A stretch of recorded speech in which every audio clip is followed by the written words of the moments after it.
जय हिंद मेरे प्यारे साथियों, स्वागत है आप सभी का हमारे प्यारे से चैनल पे। प्यारे साथियों, आज के सेशन में हम लोग करने वाले हैं एनसीईआरटी चैप्टर 1 रासायनिक अभिक्रिया और समीकरण के कुछ सब्जेक्टिव क्वेश्चन, जिसमें जो कि बोर्ड में पूछे हुए क्वेश्चन हैं। ठीक ना, हम लोग ऑब्जेक्टिव क्वेश्चन इस चैप्टर का ऑब्जेक्टिव क्वेश्चन कर चुके हैं। हम लोग टॉपिक वाइज पूरे के पूरे लाइन बाय लाइन टॉपिक को हम लोग पढ़ चुके हैं। तो चलिए देखते हैं कुछ सब्जेक्टिव क्वेश्चन को कि किस प्रकार से बोर्ड में सब्जेक्टिव क्वेश्चन इस चैप्टर से आते हैं, और सारे के सारे जो प्रश्न है ना, वो बोर्ड के लिए बहुत ही ज़्यादा महत्वपूर्ण है। तो बिना देर किए चलिए देखते हैं हम लोग।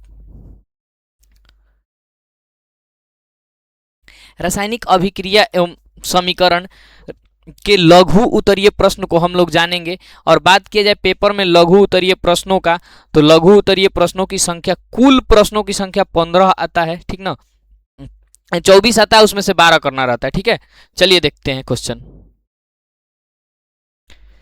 फर्स्ट क्वेश्चन है कि संक्षारण क्या है, संक्षारण के रूप रोकने के उपाय बताएं। आखिर संक्षारण होता क्या है और इसको कैसे रोका जा सकता है। तो हवा में वर्तमान ऑक्सीजन, कार्बन डाइऑक्साइड, जलवाष्प, सल्फर डाइऑक्साइड आदि की प्रतिक्रिया के कारण होने वाली धातुओं की क्षरण। अगर मान लीजिए हम लोगों के घर ना धातु का कोनो बनल पदार्थ है, धातु का दरवाजा है, धातु का किसी भी प्रकार का धातु का सीट है, ठीक है, जिसका उपयोग हम करते हैं, और हवा में उपस्थित ऑक्साइड, हवा में उपस्थित चाहे ऑक्साइड हो, कार्बन डाइऑक्साइड हो, सल्फाइड हो, उसके साथ क्रिया करता है, और क्रिया करने के बाद ना वो अपने क्षमता को कम करते जाता है, धीरे धीरे अपने क्षमता को क्या करते जाता है, कम करने जाता है। यानी कि धातु का क्या होता है, क्षरण होता है।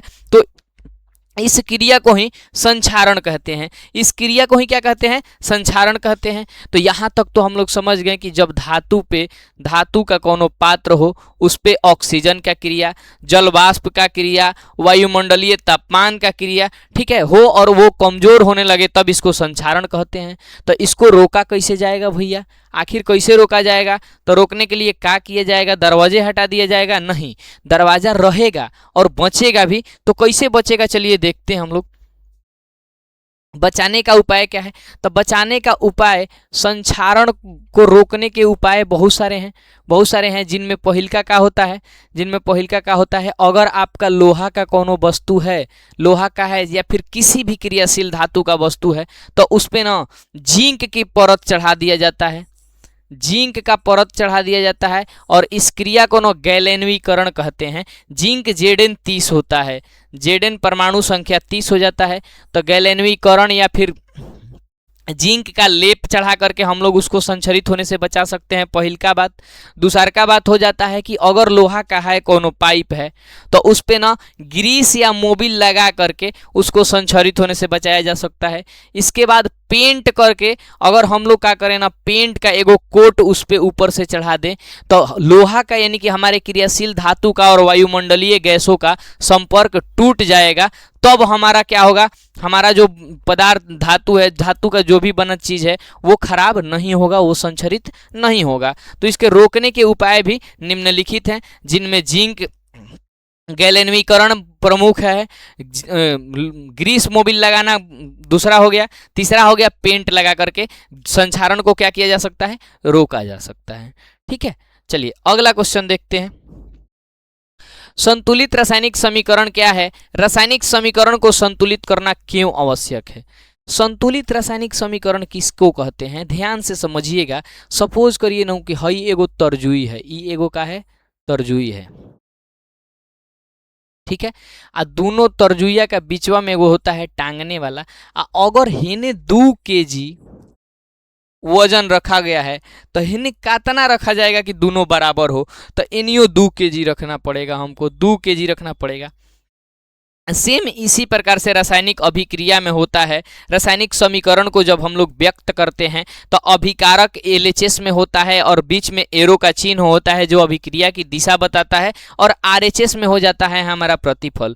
तो जिस भी रासायनिक समीकरण में अभिकारकों की संख्या और उत्पादों की संख्या के प्रत्येक तत्वों चाहे अभिकारक में एगो तत्व उपस्थित होके, दूगो उपस्थित होके, 5 गो उपस्थित होके मैटर नहीं करत। ओह तत्व के परमाणु के संख्या अभिकारक में भी और प्रतिफल में भी जब आपस में बराबर रही तो ऐसन रासायनिक समीकरण के संतुलित रासायनिक समीकरण कहल जाला। ठीक बा, जैसे देखो हेजा नु हमनी के H2 अभिकारक रहे, एकरा साथे साथे नु O2 अभिकारक रहे, तो H2 और O2 मिलके H2O के निर्माण कैलस। तो H2O के निर्माण कैलस तो अभिकारक में ऑक्सीजन के दूगो परमाणु उपस्थित रहे, लेकिन प्रतिफल में एक परमाणु बनत रहे। तो एकरा के संतुलित करे खातिर हेजा 2 लगा देनी जा। तो जब 2 लाग गुल बबुआ तो हाइड्रोजन कगो हो गुल, 2 दूनी के 4 गो। तो उसको संतुलित करने के लिए यहाँ पे हम 2 लगा दिए। अब हमारा अभिकारक में और प्रतिफल में दोनों ओरे ऑक्सीजन और हाइड्रोजन के परमाणु के संख्या का बा बराबर बा। हेने 4 गो हाइड्रोजन परमाणु बा तो हेनियो 4 गो हाइड्रोजन परमाणु बा, हेने 2 गो ऑक्सीजन परमाणु बा तो हेनियो 2 गो ऑक्सीजन परमाणु बा। तो यानी कि हमनी के कहे के मतलब ई बा कि कोनो भी रासायनिक समीकरण में अभिकारक में और प्रतिफल में उपस्थित सब तत्व के परमाणु जब दोनों ओरे बराबर रही तो वैसन सब रासायनिक समीकरण के संतुलित रासायनिक समीकरण कहल जाला। ठीक बा, संतुलित रासायनिक समीकरण कहल जाला। अब काहे भैया आखिर आप ई बताइए कि रासायनिक समीकरण को संतुलित करना काहे आवश्यक है। ठीक ना, तो चलिए जान लेते हैं इहो कि काहे आवश्यक है। यह एक संतुलित समीकरण है जो कि क्योंकि दोनों तरफ हाइड्रोजन के 4 और ऑक्सीजन के 2 परमाणु उपस्थित है। अभी ये बताइए हम देखनी है रिएक्शन। ठीक, आखिर समीकरण को संतुलित करना क्यों आवश्यक है। तो समीकरण को संतुलित करना बहुत जरूरी होता है। इसके मुख्य कारण है, पहिलका कारण हो जाएगा द्रव्यमान संरक्षण का नियम, law of conversion of mass. ठीक ना, द्रव्यमान संरक्षण के नियम ई कहेला कि बबुआ हमनी के नु कतनो बड़का रासायनिक अभिक्रिया कर लिया, कतनो छोटका रासायनिक अभिक्रिया कर लिया, कोनो नया पदार्थ के बना नहीं जा सकत। आ जौन बनल पदार्थ बनू ओकरा के नष्ट नहीं जा कर सकत। बस एगो काम कर सकत जा, ओकर रूपांतरण कर सकत जा अणु से परमाणु में, परमाणु से अणु में। ठीक नो, तो देखा द्रव्यमान संरक्षण के नियम का कहता कि यह नियम कहता है कि द्रव्य न तो उत्पन्न होता है और नहीं नष्ट होता है। इसीलिए अभिक्रिया में कुल द्रव्यमान बराबर रहना चाहिए, जो संतुलन से ही संभव है। ई कहता बात कि जब नु हम H हाइड्रोजन के 2 गो परमाणु और ऑक्सीजन के 2 गो परमाणु अभिकारक में रखनी तो भाई H2O के निर्माण भइल। तो एजा ऑक्सीजन के एके परमाणु बा, जबकि रासायनिक अभिक्रिया में नियम होला द्रव्यमान संरक्षण के कि हमनी के कोनो पदार्थ के नष्ट नहीं जा कर सकत। तो नष्ट जब नहीं जा कर सकत तो हेजा ऑक्सीजन 2 गो रहे, हेजा एके कैसे बा, बरोबर कईल जरूरी बा। इहे कारण बा कि बरोबर कईल जरूरी बा। तो बरोबर करे खातिर हेजा 2 लगा दिहल गइल। तो अब हई 2 दूनी के 4 गो हो गइल। तो जब हई 4 गो हो गइल तो हई 2 गो कैसे रही, यानी कि एकरो के 4 गो करे के पड़ी। तो देखा एकरो के 4 गो कर दिहल गइल। ठीक नो, अब हमनी के ई का हो गइल, बराबर हो गइल, ई बराबर हो गइल। आ ई काहे बराबर कईल गइल है, तो द्रव्यमान संरक्षण के नियम के पालन करे खातिर। ठीक बा, सही अनुपात बताने के लिए पहिलका बात तो द्रव्यमान संरक्षण के नियम रहे, दूसरका बात बा कि सही अनुपात बतावे खातिर। ठीक नो, संतुलित रासायनिक समीकरण से पता चलता है कि कौन सा पदार्थ कितनी मात्रा में प्रतिक्रिया करेगा और कितना उत्पाद बनेगा। यानी कि एगो निश्चित हमनी के का मिल जाला, अनुपात मिल जाला। अगर जल में हाइड्रोजन और ऑक्सीजन के अनुपात के बात कही जाओ तो 2:1 होखेला। 2:1 होखेला कैसे भैया, तो हई 2 दूनी के 4 गो बा, हई 2 गो बा, आ 4 में 2 से भागा देबो, 4 में 2 से भागा देबो तो का हो जाई, 2:1 हमनी के का हो जाई, हाइड्रोजन और ऑक्सीजन के अनुपात 2:1 हो जाला। 2:1 हो जाला। आ 2:1 एगो निश्चित अनुपात ह। 2:1 एगो निश्चित अनुपात ह कि 2 चम्मच हाइड्रोजन चाहे 2 किलो हाइड्रोजन आ 1 किलो ऑक्सीजन आपस में मिली तो पानी के निर्माण होई। ठीक बा, चले के आगे बढ़े के। विकृति गंधिता का सरल अर्थ क्या है, वसा या तेल युक्त खाद्य पदार्थ खराब होना। ठीक नो, आखिर विकृति गंधिता का हो। ठीक नो, और काहे हमनी के जौन तैलीय पदार्थ होला, घरे जौन बनेला बड़ी पकौड़ी ई सब खराब काहे जल्दी हो जाला, ठीक नु। तो जाने के कि जब तैलीय या वसा युक्त भोजन जैसे चिप्स, नमकीन या घी में बनी वस्तुएं लंबे समय तक हवा के संपर्क में रहते हैं, तो वे हवा की ऑक्सीजन के साथ क्रिया करके उसको उपचयित कर देते हैं। क्या कर देते हैं? ऑक्सीजनित कर देते हैं, ऑक्साइड कर देते हैं, ठीक है, हो जाते हैं। इस प्रक्रिया के कारण भोजन का स्वाद और गंध दोनों बदल जाता है और वह खाने योग्य नहीं रहता है।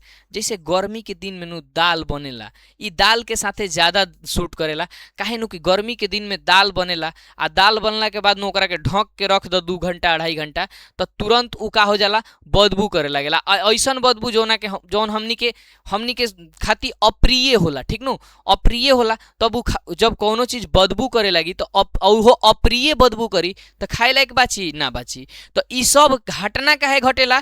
काहे नु कि हमनी के जौन भोजन बड़ुए वो ऑक्सीजन के संपर्क में रहेला, आ जैसे ही ऑक्सीजन से संपर्क टूट जाइनु तो ई खराब ना हो पाई, चाहे देरी से खराब हुई, ठीक बा। आ इहे कारण हनु कि हमनी के क्या करने जा, ओकरा के उठा के फ्रिज में रख देना जा। आ जैसे ही दाल के फ्रिज में रखबनु तो ऐसा नहीं खे कि उ खराब ना होखेला, खराब होखेला, खराब होखे के दर ओकर घट जाला, खराब होखे के दर घट जाला। काहे कि उजिगवा जौन इन्वायरमेंट रहेला ठंडा रहेला, आ ठंडा का करला, अभिक्रिया के दर के कम कर देवेला, अभिक्रिया के दर के कम कर देवेला, ठीक। अगला उदाहरण है कि चिप्स का पैकेट, यदि आलू के चिप्स को लंबे समय तक खुला छोड़ दिया जाए तो वो ऑक्सीजन के संपर्क में आकर अजीब सी गंध देने लगते हैं और उनका स्वाद भी बिगड़ जाता है। पुरानी नमकीन, अक्सर डिब्बे में बहुत दिनों तक रखी नमकीन से एक विशेष प्रकार की अप्रिय गंध आने लगती है। अप्रिय गंध के मतलब वैसन गंध जौन हमनी के पसंद नहीं खे, अप्रिय गंध आने लगती है। तो जब अप्रिय गंध आवे लगी तो उ खाए लायक बाची हो ना बाची। अगिल का क्वेश्चन कहता कि प्रतिस्थापन अभिक्रिया क्या है, उदाहरण देकर समझाइए। प्रतिस्थापन अभिक्रिया का हो, उदाहरण देकर के समझाइए। वैसी रासायनिक अभिक्रिया जिनमें किसी यौगिक के एक अणु से एक परमाणु अथवा परमाणुओं का समूह किसी दूसरे परमाणु से विस्थापित होते हैं, प्रतिस्थापन अभिक्रिया कहलाता है। जैसे मान लो ई कहल चाहता नु कि एगो कोनो बड़का यौगिक होके, एगो बड़का यौगिक होके, आ जब कोनो भी यौगिक के निर्माण होला तो ओकरा में एगो धनमूलक होला आ ओकरा सटले एगो ऋणमूलक होला। जैसे देखो NaCl हमनी के एगो यौगिक ह, NaCl हमनी के एगो यौगिक ह, तो एमे Na धनमूलक ह आ Cl ऋणमूलक ह, ठीक नु। तो जब ऋणमूलक कोनो भी यौगिक अपन ऋणमूलक के त्याग करी आ कबो कबो ऋणमूलक नु यौगिक के जैसन रहेला, जैसे SO2 SO4, ठीक बा। तो ई यौगिक के ई एगो यौगिक ह, ठीक बा। तो इस पर ये प्रकार के जब निकलेला तो यौगिक निकलता, तो जब अकेले क्लोरीन निकली तो परमाणु निकली, आ जब SO4 निकली तो अणु निकली, ठीक बा। आ ई का करी, दोसरा के जगहिया पे चल जाई आ एकरा जगहिया पे दोसर आ जी, तब एकरा के प्रतिस्थापन रासायनिक अभिक्रिया कहल जाला। तो जे देखो उदाहरण का कहता हो कि जब किसी कॉपर सल्फेट के विलयन में लोहे के सूक्ष्म टुकड़े को डाला जाता है तो लोहा कॉपर सल्फेट के विलयन से प्रतिस्थापित कर देता है। जैसे देखो ई कहल चाहता नु, भाषा तो लिखल बा, देखा कहता कि कॉपर सल्फेट CuSO4 आ प्लस में का डालल जाता है, में हो लोहा डालल जाता। आ बबुआ जब लोहा डालल जाइनु तो कॉपर से ज्यादा क्रियाशील होखे के कारण लोहा का करी, कॉपर के विस्थापित कर दी, यानी कि बनाई FeSO4 आ प्लस में का बनी हो, कॉपर के अवक्षेप बन जाई, कॉपर अकेले बाँच जाई। तो एकरा में का भइल बा, प्रतिस्थापित भइल बा। CuSO4 का हो गइल बा बबुआ, प्रतिस्थापित हो गइल बा, अपन स्थान चेंज कर देले बा, मौका देख के पलटी मार देलस, ठीक नो। तो एकरे के बबुआ कहल जाला प्रतिस्थापन अभिक्रिया। प्रतिस्थापन अभिक्रिया। अब का बनता हो, जैसे ही कॉपर सल्फेट से सल्फेट के विस्थापित कर दलस तो लोहा सल्फेट बन गई आ कॉपर के अक्षेप बन गई। ठीक, चले के अगिल का क्वेश्चन, लोहे को जंग से बचाने के 2 उपाय बताएं। लोहा के कोनो वस्तु बा, ओकरा के जंग से बचावे के बा, ऐसन रखे के बा कि ओपे जंग ना लगे। तो पहिल का काम का करे के बा कि लोहे के सतह पर जिंक लेपित कर दिया जाए। जिंक लेपित करके जंग से बचाया जा सकता है। एक के गैलेनवीकरण कहल जाला। एकरा का कहल जाला? गैलेनवीकरण।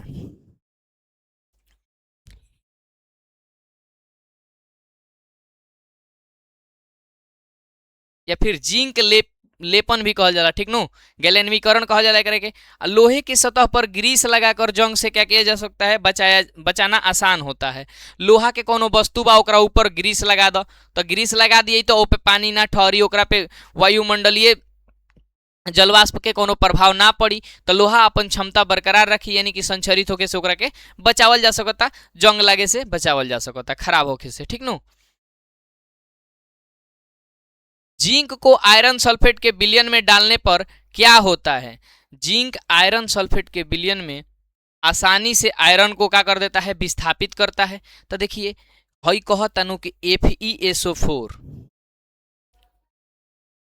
प्लस Zn, तो का हुई हो? बनाई ZnSO4 प्लस Fe के निर्माण हो जाई। Fe के निर्माण हो जाई, यह तो कहता।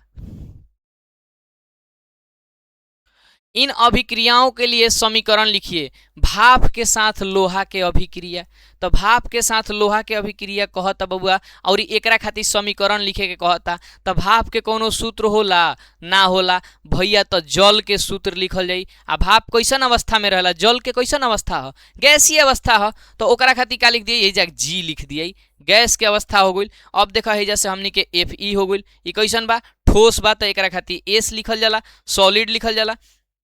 ओकरा साथे साथे H2O कैसन अवस्था में बा? गैस में। अभिक्रिया करी तो Fe3O4 बनाई, आ एकरा साथे साथे 4 गो H2 परमाणु बनाई। आ अप एरो के मतलब का? ऐसे ऊपरे में है एरो।